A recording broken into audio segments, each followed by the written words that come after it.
اعوذ بالله من الشیطان الرجیم. بسم الله الرحمن الرحیم.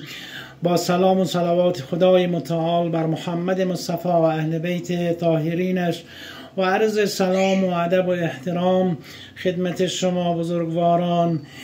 بحثی داشتیم در ارتباط با موضوعات احکام. یکی از موضوعاتی که خیلی مورد ابتلا است مسائل جبیره است.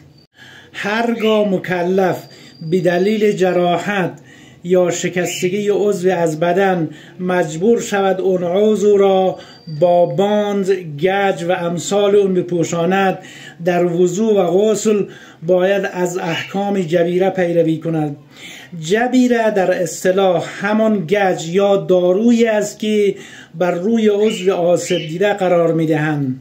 معمولا در صورت شکستگی و جراحت بان یا گچ را بیشتر از مقدار جراحت در نظر میگیرند. در این حالت اگر نتوان جبیره را کوچکتر کرد، باید مکلف به جای وضو یا غسل تیمم انجام دهد. چهارم، اندازه جبیره از مقدار جراحت بیشتر نباشد. حال اگر شرایط فوق برقرار باشد، مکلف باید در هنگام وضو یا غسل روی جبیره را با خیسی دست مسح کند. اگر شک کند که وظیفه‌اش وضوی جبیره است یا تیمم، باید احتیاطاً هر دو را انجام دهد. در صورت برقرار نبودن شرایط جبیره، همون 4 شرطی که عرض شد، وظیفه مکلف تیمم است.